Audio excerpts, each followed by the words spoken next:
baku dibandingkan kebutuhan itu jauh nggak bisa mencukupi di Pundong khususnya. Iya.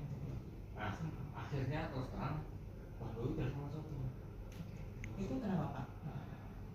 Petani yang kurang atau mungkin lahan itu seperti apa?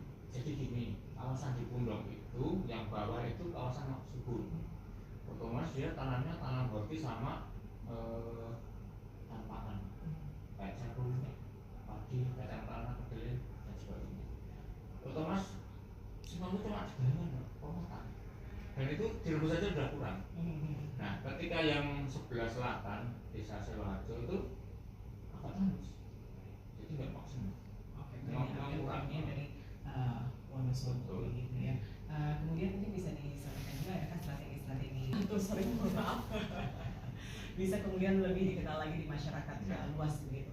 Baik, saya teringat kemarin ada kunjungan dari Universitas Batu Raja yang bilang ke saya, tolong medis ini segera dipatenkan. Kalau nggak mau dipatenkan, saya ambil alih ke Batu Raja.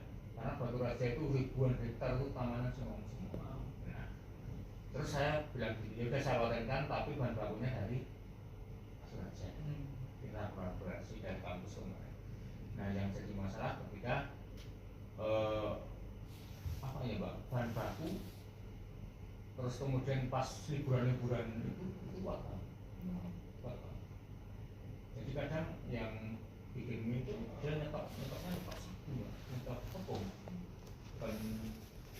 Menarik juga peminat ataupun customer atau wisatawan untuk berkunjung langsung ke Pundong dan juga langsung menikmati membeli produk-produk pertanian dari Pundong ini begitu Pak. Baik, jadi kalau pemasaran medis itu sudah terkenal banget. Setiap medis itu pasti kalau produknya dari Pundong, tapi penjualnya mungkin bukan orang Pundong, tapi pasti dari Pundong. Kalau nggak penjualnya ya banyak. Kemudian kita agendanya itu kemarin sudah pernah 1.000 orang makan medis bersama. Nah, kemudian yang saya sampaikan itu akan diagendakan terus menerus atau seperti apa? Untuk meningkatkan lagi awareness terhadap kemudian makanan-makanan sehat dari Pundong ini begitu ya? Baik, sekitar 3 bulan 4 bulan yang lalu namanya Motor Bayan River itu juga terkenal. Nah, itu sudah ada di sini. Nah, sekarang lagi booming, wisata sungainya itu lagi booming. Tiap hari ribuan pengunjung. Wow. Itu bisa kemudian meningkatkan juga produk-produk pertanian dari Pundong. Nah, Pak menarik ya, kita kembali lagi ke pemasaran itu sejauh mana para petani ataupun pelaku UMKM di Pundong ini memanfaatkan media sosial dan juga marketplace untuk memasarkan produk-produknya sejauh ini.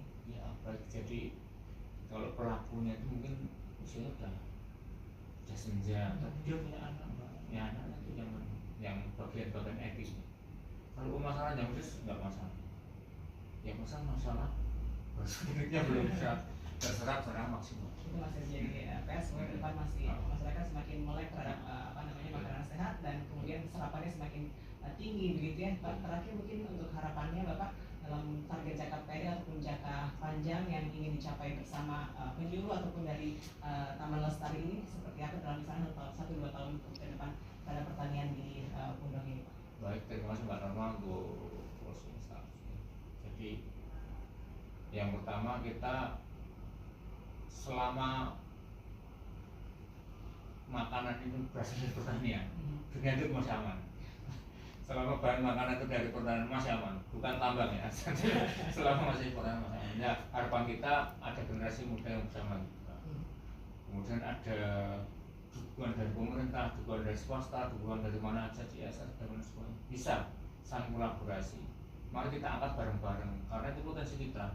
Kebanggaan Pundong ya kebanggaan Bantul, kebanggaan Bantul ya kebanggaan Yogyakarta. Bukan Yogyakarta juga kebanggaan Indonesia. Nah, mari mulai hidup sehat dari Pundong. Oke, saya sudah mulai dengan merasakan nih Bapak. Oke, baik, terima kasih banyak Pak Sugeng telah berpartisipasi di sini. Terima kasih banyak. Dan inilah bersama kita di Jogja Jalan. Terima kasih telah bersama kami. Selamat siang.